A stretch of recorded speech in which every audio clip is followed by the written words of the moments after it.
Ever wonder why we relate and connect to stories around us? Welcome to the DNA Podcast, a show where we discuss books, movies, and entertainment that help us understand who we really are. I'm Dakota. And I'm Annabella. Let's dive into our DNA. Welcome, everybody, to the first welcome. DNA Podcast. Yeah, glad we are finally getting this started. But I will say, we actually came up with this idea and moved pretty quickly.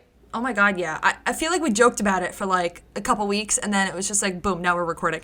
Definitely. I mean, it helps having me personally, having a little podcasting experience, but I feel like naturally we just have really good conversations. I feel like everybody else in the world right now, we're like, we should make a podcast. We should totally do a podcast. No, I agree. Because podcasting is one of those things where I feel like so open to the creator, and it's just like kind of like YouTubing, but like you don't gotta see my face. Yeah, exactly. Yeah, nobody wants to see my face. It's all good. But so I think one of the main reasons we started this podcast, like I said, was because Anna and I, we went to school together. We studied different things, very different things. Oh gosh. We are polar opposites. Absolutely. Which is why I think we have such great conversations. But yeah, I studied TV and film, so media is kind of what I do as a living. Hence why I was like, I know how we could do a podcast. I know the skills. And Anna was like, I have great things to talk about. Let's chat and let's record it and figure it out. So I think it was just kind of natural progression for us in our careers and where we were at, what we like to talk about. But yeah, that's how, I started at least knowing a little bit about podcasting and what I do.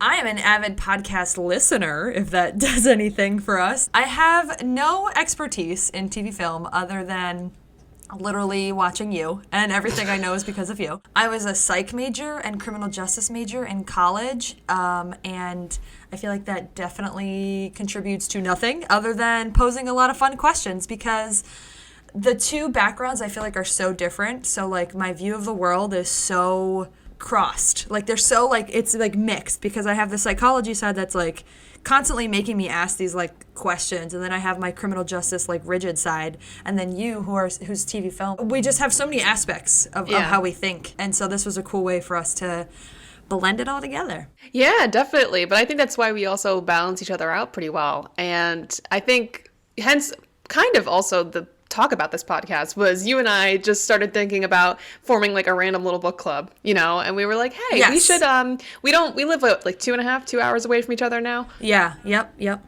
It was kind of like it would be cool to be, encouraging each other to read or something along those lines, whether it's even shows that we watch, and just kind of have somebody to be like, hey, did you get to this part? And oh, this was really good or whatever. And we just, I think, kind of found ourselves talking about it. And we're like, this would be a good way for us to talk about, once again, all those books, movies, whether it's TV shows, entertainment that are more than just the vessel of what they are, right? It's more than just a book. It's more than just a show.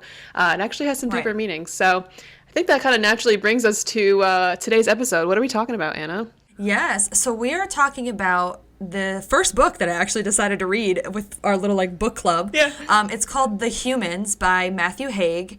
And it is just the most wonderful representation, I feel like, of our human life. Like, it is just a conglomeration of the wildest things that could possibly happen. And this guy just kind of tries to make sense of it. And he's a freaking human, but he's actually an alien. So do you want to read the summary? Yeah, sure. So The Humans is a funny, compulsively readable novel about alien abduction, mathematics, and the most interesting subject of all, ourselves. So we have our hero, Professor Andrew Martin, is dead before the book even begins. As it turns out, though, he wasn't a very nice man, as the alien imposter who now occupies his body discovers.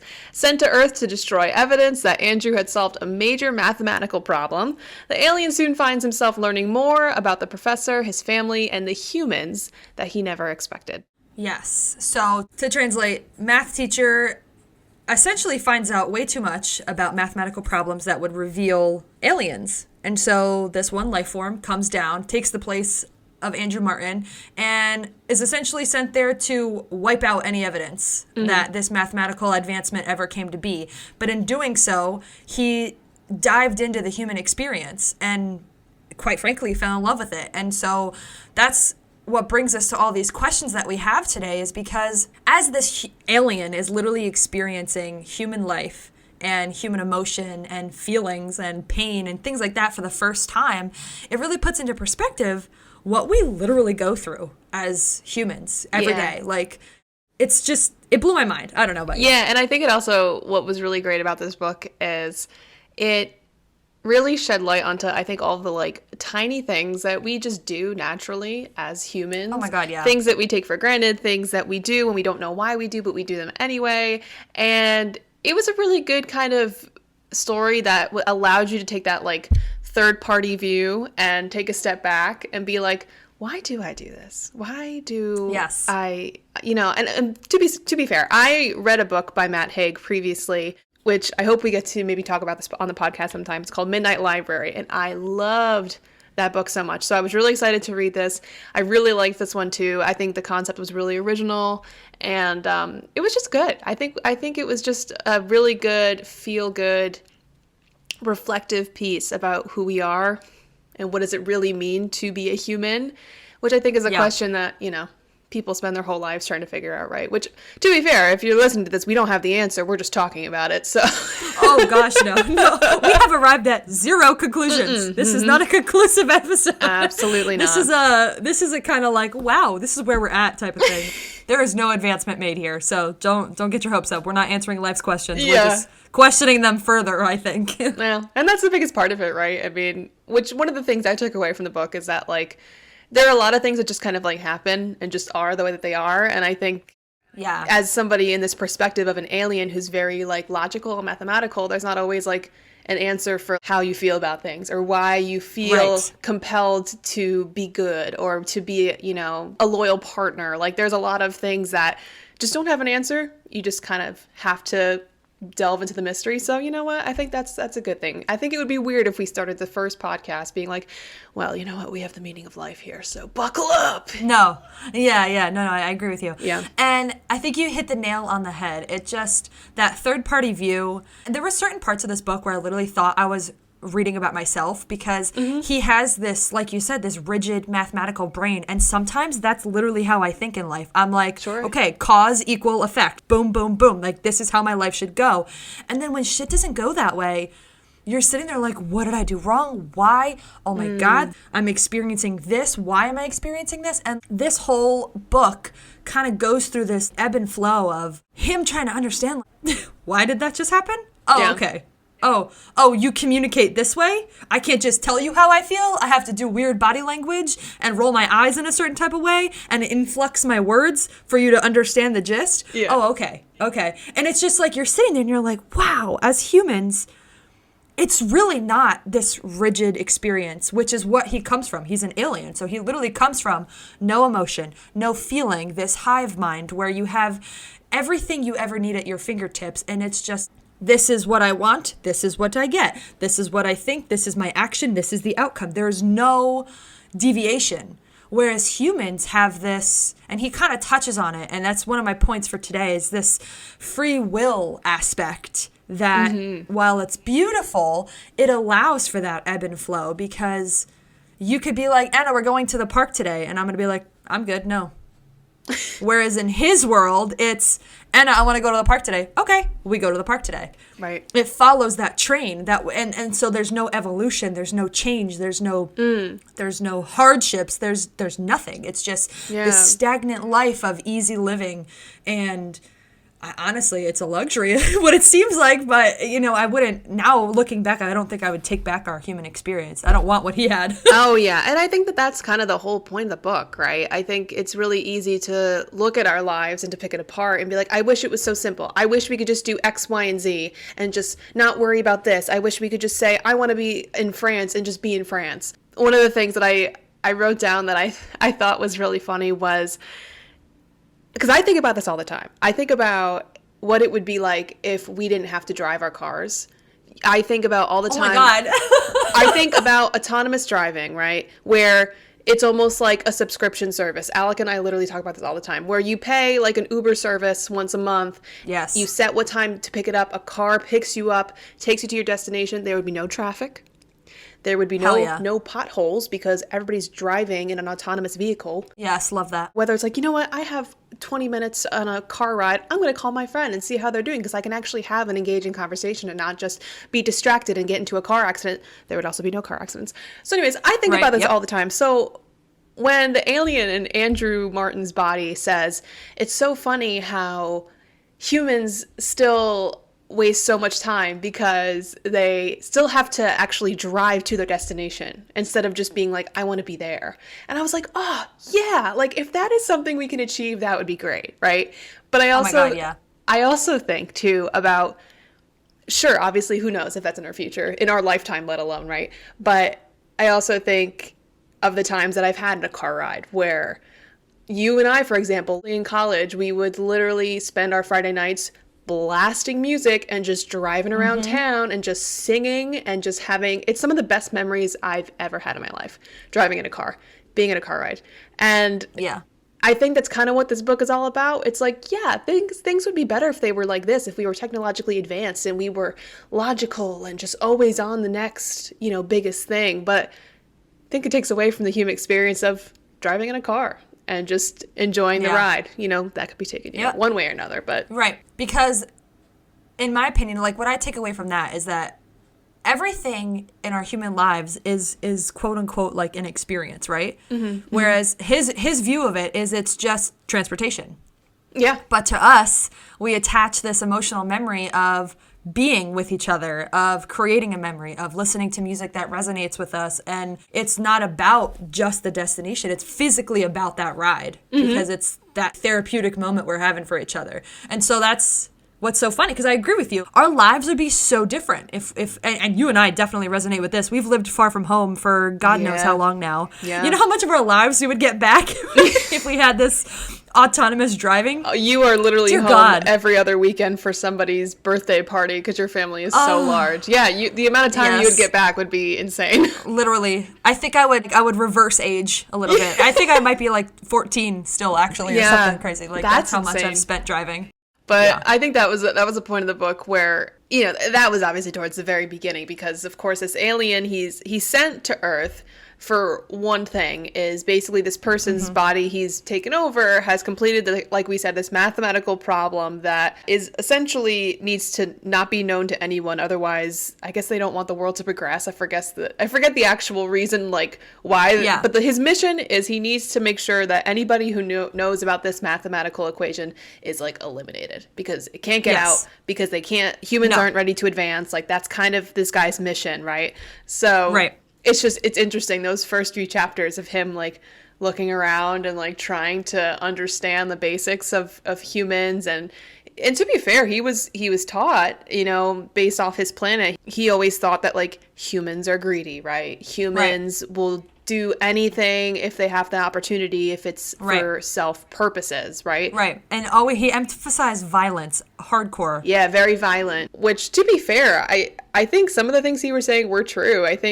We only know the world as we know it, right? I only know life through my eyes. I can try to understand it through yours, through my neighbors, through whatever, but I really only know my human experience through my human experience.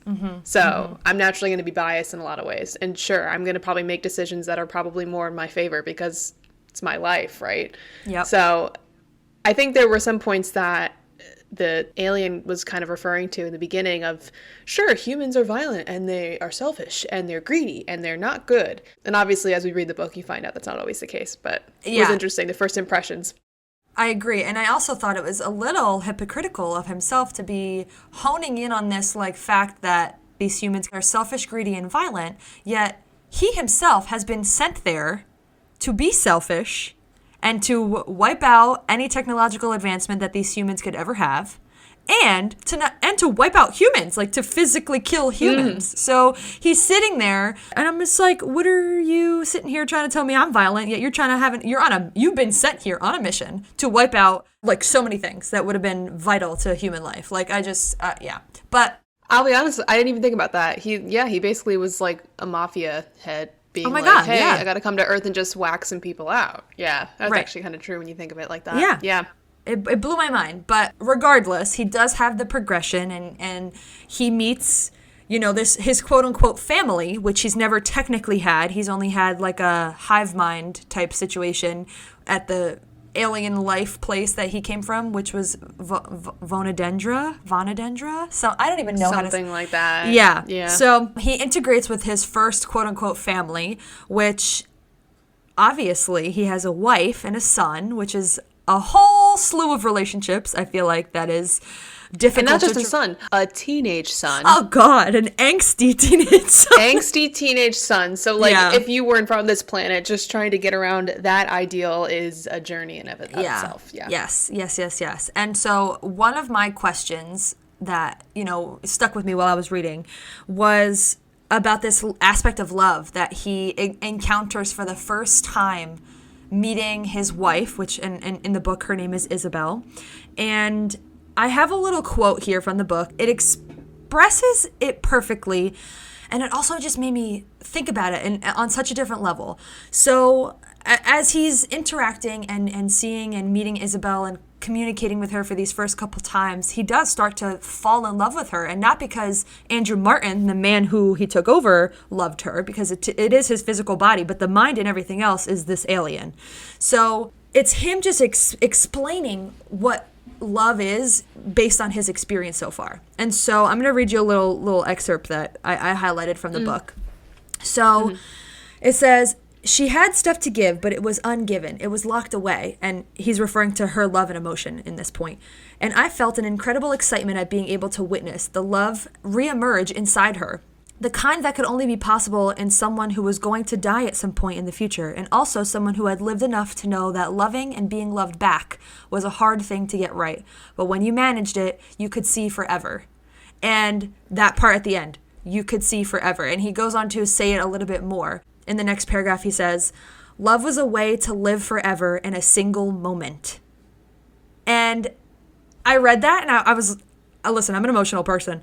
I literally almost lost it, because he follows it up by saying, like, it's also a way to see yourself as if you've never seen yourself before, and it makes you realize that this view is so much more meaningful through love than any of your previous self-perceptions or self-deceptions. And it's so true, because if you remove love from our human life and experience, we are nothing. Yeah. We are rooted in this emotional aspect of loving each other, because love is what drives us. Love is what pushes us and creates this cause and effect that makes us change and evolve and progress and whatever. Like, I love my family, and so I want to be there for my family, and so I go home every single weekend. I do what I can to be around for them. I do what I can to create memories, like, and in loving them, I feel love in return, so it makes me feel a whole different wave of emotions, because I feel loved, I'm accepted, I'm validated. It's just, it blew me away, this aspect of what he points out, because it's so true. Mm-hmm. When we are loved and when we're experiencing love, in that moment, there is no time. There's there's nothing. There's just the love. And it's so funny how we have such a complex brain, in my opinion. And this whole love situation is so unexplainable. Like, I can't explain how I love my mom and dad so much. I can't explain how I love my dog. I'll kill you for my dog. But, and being in love, a mutual love, makes that in moments, it's like time doesn't exist. Mm-hmm. And I'm sure you've experienced that. I've experienced that. Most people listening to this have probably experienced that at some point or another. Yeah. That we live in such a constructed time frame, but we are able to experience emotions that remove time altogether. Yeah. Boom. That was a really good essay that you just said. I felt like Thank you. That was really good. You really prepared that. So way more prepared than I am. No, it's okay. It's because I literally cried at this book part, this part, and there's one other part that just, wow, it just hit me, man. Aww. So sorry, continue. No, I think that is one of the most beautiful things about this story is it's able to look at the human experience from a third party, and you realize why we do the things that we do. And I don't even know if this is a quote, but I feel like I've heard it somewhere. Those who live without love never really live at all. Ugh. What is living life without having experienced some kind of love or compassion or something? It's not really living. I think it's a lot of a driving force of why we make the decisions that we do. I mean, clear example, I decided to move away from home and move in with somebody because I love them and because I wanted to start my life here, and here I am. I moved states 2 hours away to settle down in this little area here. So it makes you do crazy things. And I think that the ability to kind of stop time, like you were talking about, the ability where if you're so invested in a moment, like I said earlier, the times that you and I would go on like car rides and stuff and late at night and just, or we would go to like our favorite like lookout place and just look at like the city's skyline at night all lit up and just like sitting there and just being present, and just time does not exist because you're with the people that you love. That I think is what the human experience is just those moments that you can't trace by, oh yeah, we were there for an hour and it was a really good time. I couldn't even tell you how long we were there. I can't tell you how many hours we've spent there because we've been there multiple times. But I can tell you how it made me feel.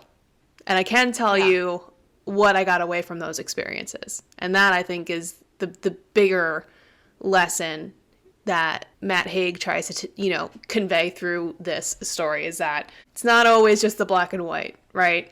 It's sometimes I agree. That gray area in between, like that is what life is worth living for. The unknown, the mystery, she said this, but her body language told me something else. So now I'm confused. What does that mean?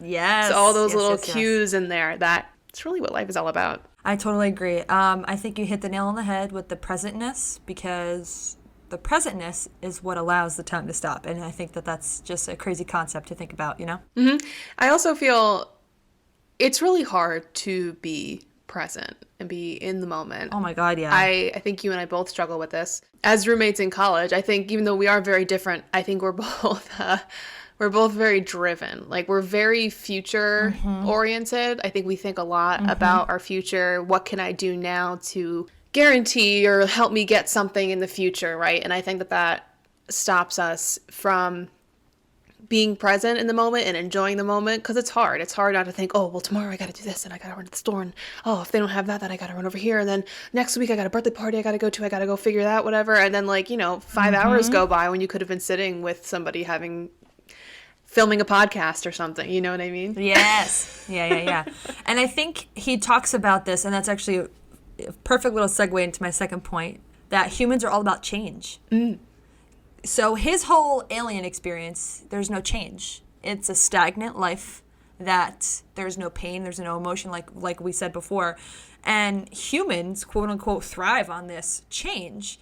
And he talks about it in so many different ways, because us constantly changing and evolving and blah, blah, blah, it removes us from this presentness, because we're constantly asking questions, because we're constantly changing. We're constantly saying, what am I doing here? What's my function now in this universe? How do we survive? How do we move forward? How do I get from A to B? It's this whole development of life that we go through that maybe other life forms don't. And one of the things that I think is also contradictory about us as humans, that is kind of my second question, is we thrive and develop and grow and push ourselves through these changes in life.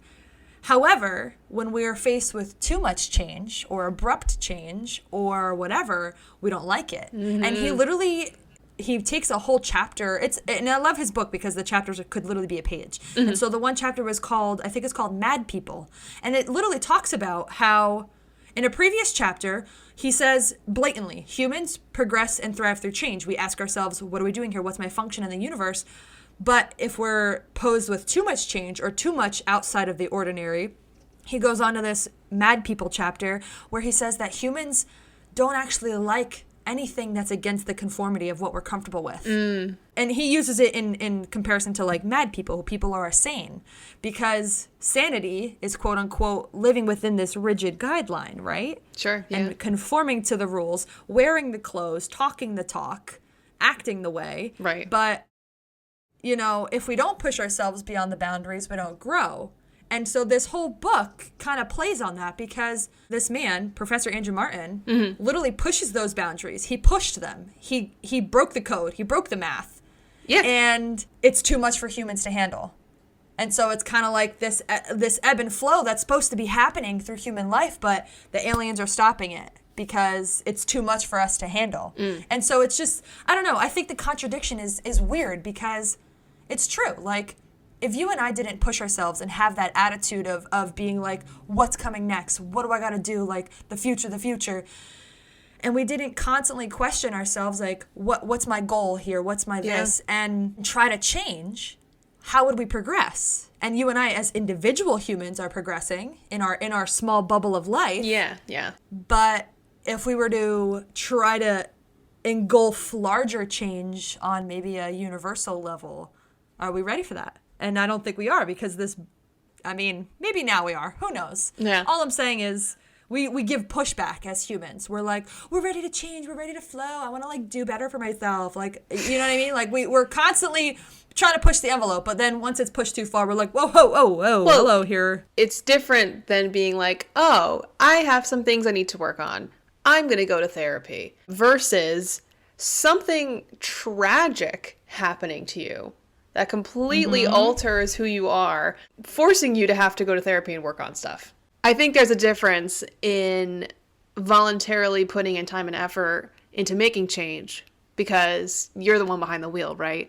But when things happen and it's out of your control, you didn't ask for it, and especially if it's something that's never happened to you before, trying to navigate that on its own, there's a lot of resistance to that. I think it takes time for you to look back on that and realize, oh, you know what? Maybe I needed to go through that to be who I am today, or be where I am today. And I think change is inevitable. As much as I don't really like change, it is inevitable. And I have to accept that. I think we all do. But when it's in your control, it's a lot easier to manage. But Yeah. I guess you could beg the question that if you're the one who's really, I don't know, advocating for that personal change, and if your resistance to the change that is inevitable, is that really considered growth? Because I think it's easy to just be like, you know what, today I'm going to start journaling. I'm going to do this. But it's easy to take the first steps for yourself when you're like in the driver's seat. But when you're in the passenger seat and something goes wrong and you don't have the control and you have to figure out what you have to do, I think there's more that you get out of those experiences, because you have to completely readjust and completely just change your perspective on what's actually going on. And it's hard. I mean, change is something I struggle with all the time, but it's difficult for sure.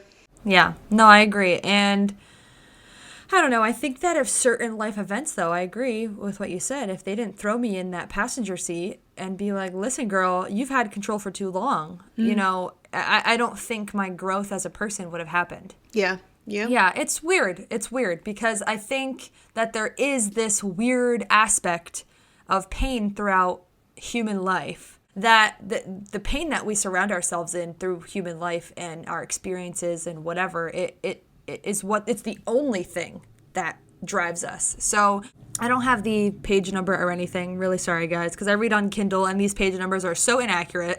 It's like you're on page 10,045 and I'm like, it's a 100 page I love book. how you're apologizing. You're like, I'm sorry I don't have the page number. Meanwhile, I'm like, why don't we just talk about this? Like, he said something like this. And you're like, on page 495, he said. Hence why we are direct opposites, but we balance each other out. Yes, exactly. All right. So he says, basically, the world is what we recognize it in our own will. Humans are ruled by their basic desires, and this leads to suffering and pain, because our desires make us crave things from the world, but the world is nothing but representation. Because those same cravings shape what we see, we end up feeding from ourselves until we go mad and end up here. Just some light reading. There's just so much to unpack in that one freaking paragraph. I know. And he just casually just sprinkles it in like, here you go, think about that. And you're like, okay. Mm-hmm.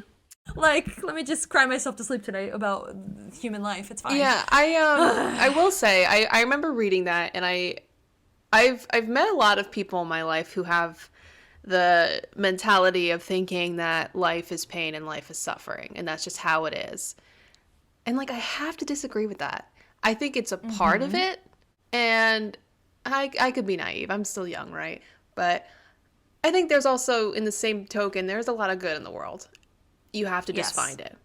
And you can choose the way that you view a situation, and that might take time. Like we said, like if something happens to you, it's very easy in that moment of change to be angry or whatever that emotion is. But I think time gives you the allowance to reflect and Yep. kind of grow from that. And there are many, many painful experiences that I've experienced that were very hard, very difficult, and changed a lot of who I am today. And I think a lot of people can say that. But had I not gone through those things and learned from them, I have the ability to look back at those now and look at them as a positive. And Right. so that was like one thing that I remember reading that and being like, sure, there is pain, but I think you are able to turn that into a constructive, into like a positive. Agreed. And I think you hit the nail on the head by saying that, because it literally says what we recognize in our own will. So it's what you choose to focus on, what you choose. So all those people that say, you know, life is pain, life is suffering. Yeah, sure, it is. There's also amazing things. I cannot name one painful experience in my life that did not result in one beautiful thing. Oh, absolutely. Yeah. Whether it be 10 years down the line, I mean, it Yeah, took true. a while, but we got there. Some of those things You we're know, still like- learning, right? Yeah, exactly. Yeah, but it's still, everything happens for a reason, and what we choose to focus on based on our desires as humans is what drives that pain. Sometimes, for me, I'm a hopeless romantic who will be on the never-ending quest for love. No, but seriously, like that. So my will, my desire means I'm striving for this perfect relationship, right? Because I'm that hopeless romantic. I want that fairy tale ending, right? And so that's my desire. That's my craving. And it's rooting me in pain because maybe I'm giving opportunity or exploring relationships and love that is not correct. So resulting in that pain and suffering. But that's just the first analogy I could think of. But there's multiple. Like if money is your desire, if money is your craving, maybe you're doing the wrong things to arrive at that, which leads you to a life of pain and suffering. There's so many aspects of our lives that we crave and want these things via whether it be materialistic or not. Sure. Yeah. It drives our action, and our action may result in that pain and suffering if we're not going through the courses correctly. Yeah. It's the same idea where it's like, sure, it's this never-ending quest for love, right? But Right. it's kind of like Hansel and Gretel, like you picking up the breadcrumbs along the way. Sure, it's not like a loaf of bread, Yes. right? But Yes. it's enough to kind of give you enough sustenance to keep moving forward. Now, I'm not saying you're going to be led to a house and a witch is going to eat you, but eventually this analogy that I was trying to say with the Hansel and Gretel theme is you get to the destination, right? You do. You do. And that's the biggest takeaway. I think, like I said, I've just always had a very positive look on life. That being said, I've gone through very, emotional and hard things like every other person is, but I choose to look at that as an opportunity to grow and to better myself and Correct. learn better for next time. I mean, I make mistakes Yes. literally every day. You can ask Alec, but I try as hard as I can to learn. And even if it's as something as forgetting to fill up the Brita filter or realizing that I should look both ways before crossing the street. You know what I mean? I mean, yeah. Naturally, you should always do that. But I'm just saying, there's obviously very tiny things, but there's very larger things that could mean life or death. If I don't fill up the Brita filter, it might feel like it's life or death for me, but it's really not. Yes, and I think that that's a major theme throughout this entire book is that there is not one experience that this alien goes through that he does not learn from. Yeah. It is a shaping So and true. molding experience. It's us. It's the humans. Mm-hmm. We are big old pieces of clay that every waking moment we just chip away a little bit more until we make ourselves that perfect little statue. And by that time runs out. And that's another thing that makes our life so beautiful is because for him, he never had these perspectives. He never had this emotional connection and all these things because for him, life is stagnant. There is no concept of time. There's no concept of anything other than immortality and eternity. Whereas for us, we know that at the end of the day, this is going to end, whether we want it to or not. And we spend all this time chiseling away and shaping and molding and trying and pushing and suffering and pain and love and all this craziness. It's a whirlwind. But at the end of the day, we know it ends. And there's a beauty in that because nothing good lasts forever. Are you like trying to make me cry on our first I don't know. podcast? my God. No, it's so true. I'll be honest, I struggle talking about that aspect a lot. It's hard. It's a very hard, just a concept to wrap your brain around, right? All you've ever known is living your life, right? And so it really puts it in perspective when, I don't know, something as simple as like you go to the grocery store, they don't have your favorite coffee creamer. And to you, it's like, you know, that's, I know, you know, you're like, oh, that sucks, man. I was really looking forward to that. And it could put a damper on your day. Or someone sends you a message and it's like not nice and it just puts you in a bad mood.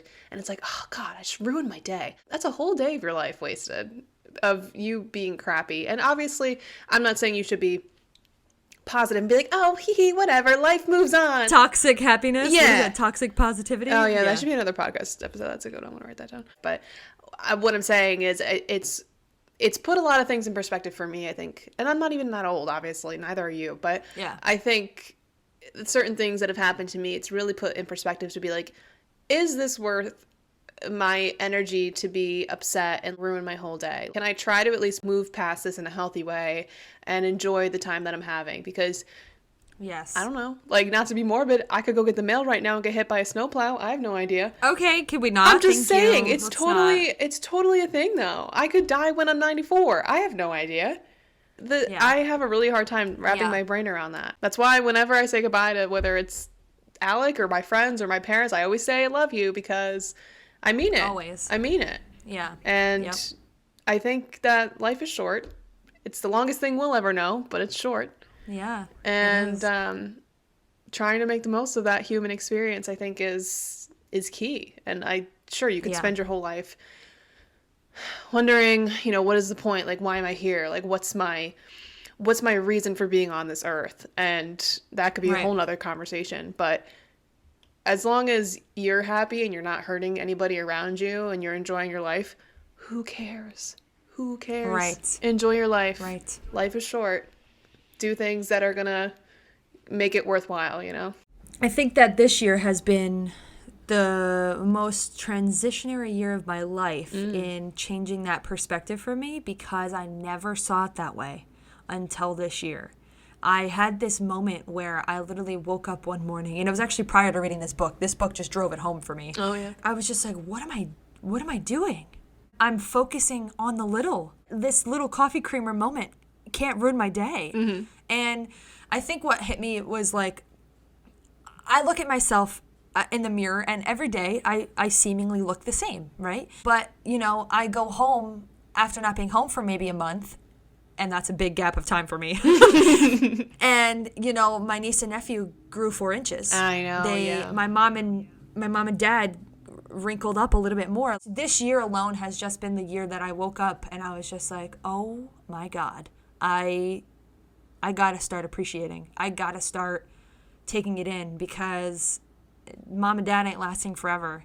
These little babies that I can squeeze their cheeks and kiss their bellies and tickle them and have pillow fights, and like that's I've maybe got a couple years left of that before they're like angsty teens like this in the book and don't want anything to do, and then they're posing their own life questions, and then it's like, you know, they've got their own universe to traverse through. And yeah, man, this book, the ending of it is him realizing that we can take action.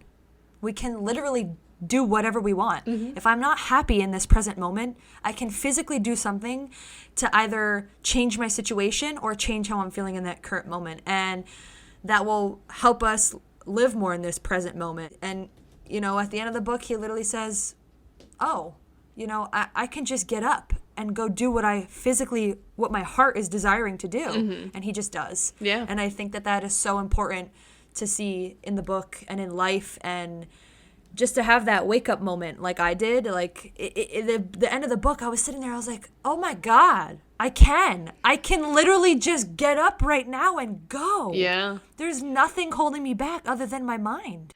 That actually leads into one of the things that I wrote down, but he talks about a point where humans spend so much of their time doing things that they don't want to do.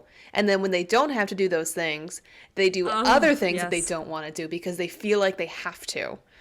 Prime example is they go to a job that they don't want to work at, or they're spending 6 to 8 hours a day doing something because they feel like they have to, which to a certain extent, yeah, I mean, you need money to pay the bills. It's not always that simple. Yeah. And then they come home and they do things they don't want to do. They go to a birthday party for a friend they don't even like, and they're only doing it because they feel like they have to. When it's like, really? You don't have to.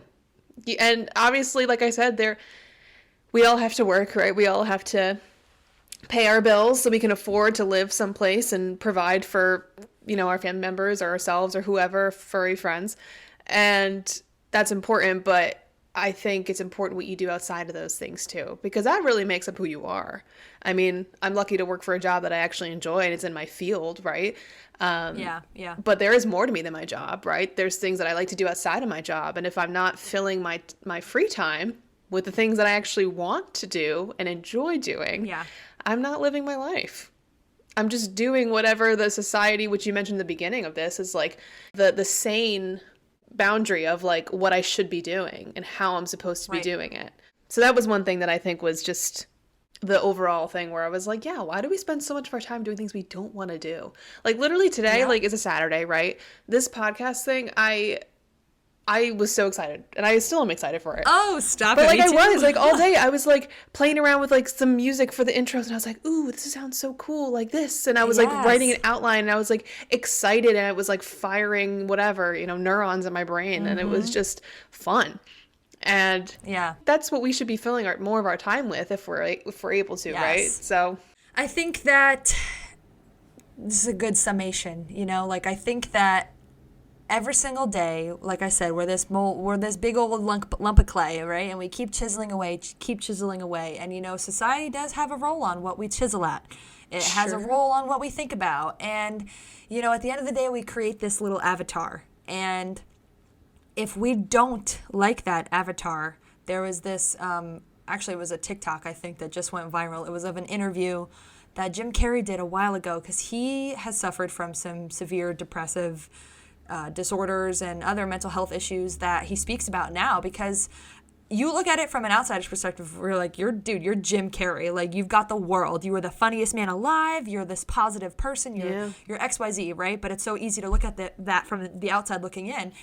And one of the things is that he talks about is depression. What does that say? Depress, deep rest, because when we are in this avatar that we've created that we don't like, that doesn't actually resonate with what we are doing and what we're passionate about, we go into this depression, and because we physically need deep rest from this avatar that we've created that we don't resonate with. And that, to me, I just stood there and I was like, mind blown, because like it's so true. At the end of the day, if we fit too much into that social construct, if we fit too much into that rigid line, it ruins the experience. It's all about that ebb and flow. It's all about, at the end of the day, being like, yeah, dude, I tried that and I loved it. Or being like, just kidding, tried and hated it. Hated it. Like, yeah. But it is all about living in that present moment and deciding what do we actually want to do. And you know what? At the end of the day, at the end of the book, get up and go do it. Because that's what life is all about. Yep. So get up out of your seat and just go and do it. Just do it. Literally gets up, leaves. Okay, bye guys. See you later. Thank you. Thanks for listening, guys. Thanks for tuning in. This was a great episode. Oh, man. Goodness. I'll leave us on a lighter topic. My last question. Okay. After reading this book, right, the whole concept of, there's this major math problem, right, and a whole different species has to come and save us from it. Do you think that there's aliens that walk among us? Because I was wondering that this entire time while I was reading this book. Girl, I lived with one. Nah, I'm kidding. Yes, I do. I think I use the term alien more loosely. Sure. Because I think in our human rigid minds, at the end of the day, as expressive and creative and blah, blah, blah that we are, we do live within a social construct. And in my opinion, which I'll soapbox this later, free will is not so free at all. I do think that we do have aliens walking among us, because I can look at Joe Schmo across the street and be like, yo, you are alien AF. You are so different from me. You have such a different mindset. So alien in what aspect? Do I physically think that somebody is coming down to Earth? Maybe not. Do I believe in lizard people? Yes. I feel like that's kind of the same thing as an alien, though. Yeah. But no, yeah.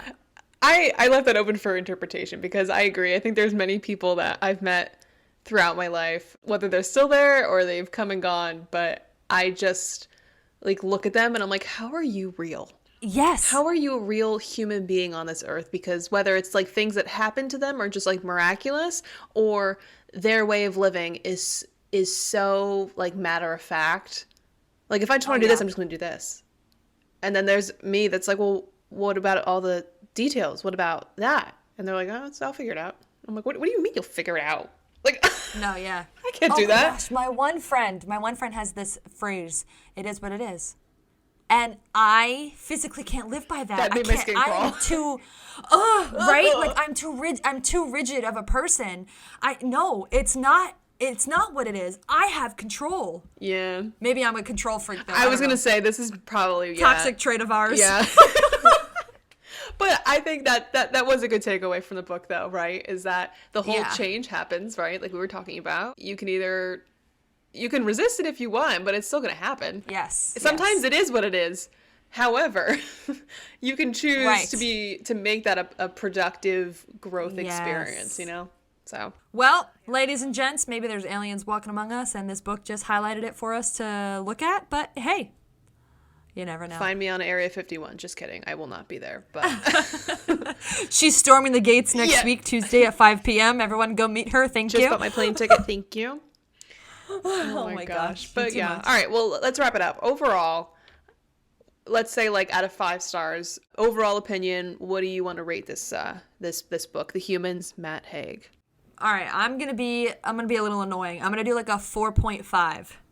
Because for me, I resonated with so many aspects. I loved the way it was written. I loved the way he posed these questions so hidden and like not directly like, what is the meaning of life? Like, no, he lets you think about that by explaining these weird experiences that this alien goes through. But I do feel as though the ending, a lot of people are going to get annoyed with. A lot of people are going to be like, I need more. But so, yeah.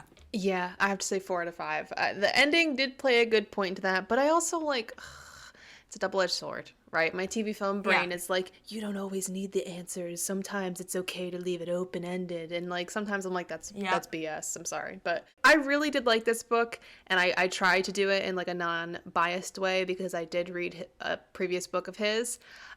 It does not match up to that previous book. It's good. It's good in its own way. Yeah, I 4 out of 5. I think it was solid. I totally recommend it. I think it was a really good read, really good reflective piece. Obviously has a lot of different topics that I'm sure we barely even touched the surface of today. Oh gosh, yes. Yeah. But I thought it was good. I would recommend it to anybody because I also kind of feel like it's obviously it's fiction, right? But I feel it's like a blend of fiction and nonfiction because it's things that we actually do. He's observing human behavior. It's just in a story. Yes. So it's, I think, a good blend for people who are trying to maybe go through, whether it's some kind of like change or, self-realization. I think this is like a good piece that helps you to take a look at yourself and humans in general and be like, why do I do the things that I do? So 4 out of 5. 4 out of 5, totally. And disclaimer, guys, like this is just 2 chicks at the end of the day sitting here reading and talking about a book. Like, don't take this, like, you might hate the book and that's fine, but we loved it. Hence why we were like, this is a great way to kick off our podcast because I think this kind of literally inspired the whole idea because I think that there are so many things that we come across, watch, read, observe, listen to that generally make up a lot of who we are and absolutely why we are the way that we are. And I think it's important. It's important to look at the things around us and ask the question, what does this say about us as humans? What does it say about the human experience? I think the more we can understand each other and ourselves and this life that we're living, we can learn that it's okay to just enjoy it. Because one of the things we took away from this is that we don't know the answers to anything. I don't know the meaning of life. I still don't really understand the human experience that well, but I understand it a little bit to the extent that I'm not going to understand it. Does that make sense? Yes, I totally agree. And one little acknowledgement to Mr. Matthew Haig for writing this novel.